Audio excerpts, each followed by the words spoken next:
নমস্কার বন্ধুরা, রুনিয়ের মম কিচেনে আপনাদের স্বাগত। আশা করি সবাই ভালো আছেন।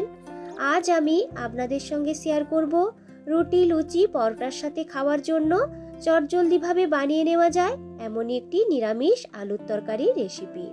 গরম ভাত দিয়েও এই তরকারিটা খেতে কিন্তু ততটাই ভালো লাগে। বানিয়ে নেওয়া যেমন সোজা, খেতে হয় ততটাই দুর্দান্ত স্বাদের। আলুর তরকারি তো আপনারা অনেকভাবে বানিয়ে খেয়েছেন, একবার এইভাবে বানিয়ে খেয়ে দেখুন, আশা করছি আপনাদেরও ভালো লাগবে। যদি রেসিপিটা ভালো লাগে একটা লাইক দিয়ে সম্পূর্ণ ভিডিওটা দেখে নেওয়ার অনুরোধ রইল। আজকের এই আলুর তরকারিটাকে বানিয়ে নেওয়ার জন্য এখানে নিয়েছি দুটো সেদ্ধ করে নেওয়া আলু। আলুর পরিমাণটা অবশ্যই আপনারা আপনাদের প্রয়োজন মতো নিয়ে নেবেন। প্রথমে আগে আলুর খোসাটাকে ছাড়িয়ে নেব। আলুগুলোকে সেদ্ধ করার আগে একটা কাঁটা চামচ কিংবা ছুরি দিয়ে আলুর গাটাতে একটু ফুটো ফুটো করে নিয়ে নুন দিয়ে সেদ্ধ করে নেবেন। তাহলে দেখবেন আলুর মধ্যে নুনটা খুব ভালোভাবে ঢুকে যাবে আর তরকারিটা খেতে কিন্তু বেশ ভালো লাগবে। আগে থেকে যদি আলু সেদ্ধ করা থাকে এই তরকারিটাকে বানিয়ে নিতে আপনাদের কিন্তু বেশি সময়ও লাগবে না। তো দেখুন দুটো আলুর মধ্যে থেকে খোসাটাকে ছাড়িয়ে নিয়েছি। এরপর হাত দিয়ে একটু ভেঙে ভেঙে নেব। আপনারা চাইলে ছুরি দিয়ে ছোট ছোট টুকরো করেও কেটে নিতে পারেন। দুটো আলুকেই হাত দিয়ে এইভাবে একটু ভেঙে নিয়েছি। এরপর তরকারিটিকে তৈরি করে নেওয়ার জন্য একটা কড়াইয়ের মধ্যে নিয়ে নিলাম পরিমাণ মতো সর্ষের তেল।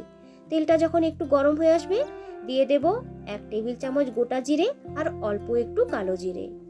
কয়েক সেকেন্ডের মতো গোটা জিরে এবং কালো জিরাটাকে ভেজে নেব। যখন এর মধ্যে থেকে সুন্দর একটা গন্ধ বেরোতে শুরু করবে তখন দিয়ে দিলাম সামান্য একটু হিং।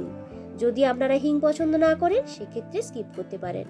হিংটা একটু ভাজা হয়ে গেলে দিয়ে দিলাম গ্রেট করে নেওয়া আদা, আর এর সাথে দিয়ে দেব একটু হলুদ আর লঙ্কা। হলুদটা দিলে দেখবেন আদাটা তেলে দেওয়ার সাথে সাথে যে চারিদিকে ছিটিয়ে যায় সেটা কিন্তু আর হবে না। এরপর লো টু মিডিয়াম ফ্লেমে ভালো করে আদাটিকে কষিয়ে নিতে হবে যতক্ষণ না পর্যন্ত আদার মধ্যে যে কাঁচা গন্ধ সেটা চলে যাচ্ছে। তো দেখুন আদার মধ্যে থেকে তেলটা কিন্তু ছাড়তে শুরু করে দিয়েছে। এই সময় দিয়ে দিলাম কুচিয়ে রাখা একটা মিডিয়াম সাইজের টমেটো আর অল্প একটু নুনও দিয়ে দেব। নুনটা দিলে দেখবেন টমেটোটা কিন্তু খুব সহজে নরম হয়ে যাবে আর মশলাটা কষে নিতে সময়ও খুব বেশি লাগবে না। এরপর আবারও কষে নেব যতক্ষণ না পর্যন্ত টমেটোটা খুব সুন্দরভাবে একদম নরম হয়ে যাচ্ছে। তো দেখুন টমেটোটা কিন্তু বেশ সুন্দর নরম হয়ে গেছে। এই সময় এর মধ্যে দিয়ে দেব 1/2 টেবিল চামচ করে ধনে গুঁড়ো, জিরে গুঁড়ো, লঙ্কা গুঁড়ো, হলুদ গুঁড়ো ও কালারের জন্য নিয়েছি একটু কাশ্মীরি লাল লঙ্কার গুঁড়ো। সামান্য একটু জল ওই মশলার মধ্যে দিয়ে দেব ওই কড়াইটার মধ্যে। এরপর ভালো করে মশলাটিকে কষিয়ে নেব যতক্ষণ না পর্যন্ত মশলা চারিদিক থেকে তেলটা খুব সুন্দরভাবে ছেড়ে আসে। যত ভালো করে মশলাটিকে কষিয়ে নেবেন তরকারিটা খেতে ততটাই কিন্তু ভালো লাগবে। আমরা সাধারণত কাঁচা আলু দিয়ে তরকারি বানিয়ে খেয়ে থাকি।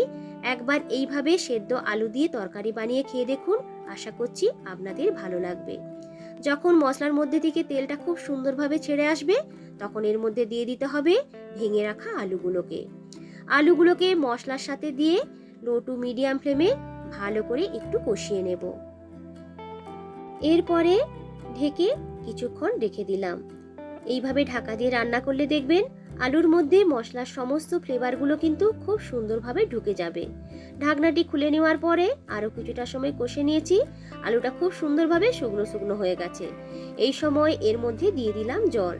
জলের পরিমাণটা আপনারা আপনাদের প্রয়োজন মতো দিয়ে দেবেন। আজকে আমি একটু বেশি জল দিয়েছি। এই তরকারিটা আমি লুচির সঙ্গে পরিবেশন করব।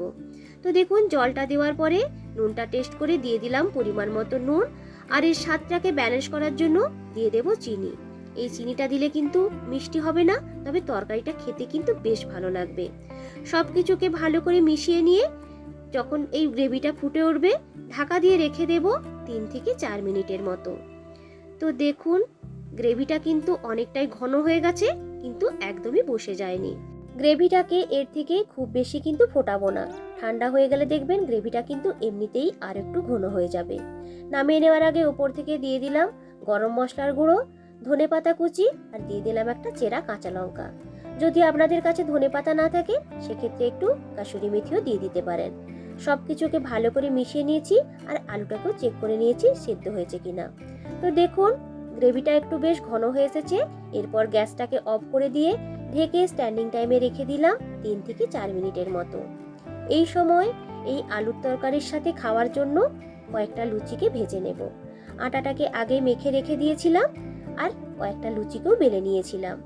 সকালবেলার জল খাবারে এইরকম গরম গরম লুচির সাথে আলুর তরকারিটা থাকলে খেতে কিন্তু বেশ ভালো লাগবে।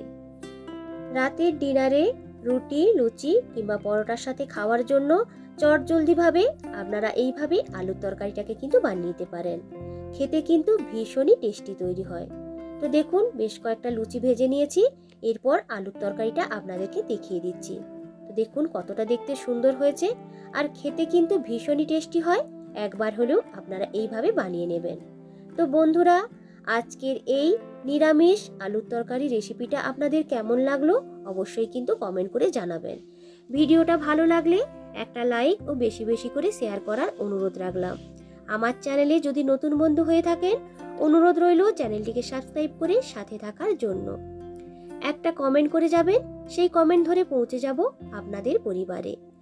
গরম গরম লুচির সাথে আলুর তরকারিটা খেতে কিন্তু বেশ দারুণ হয়েছিল। একবার হলেও এইভাবে আপনারা বানিয়ে খেয়ে দেখবেন। পুরনো বন্ধুদেরকে অসংখ্য ধন্যবাদ জানিয়ে আবারও হাজির হব নতুন কোনো দিন নতুন কোনো রেসিপি নিয়ে। আজকের মতো টাটা।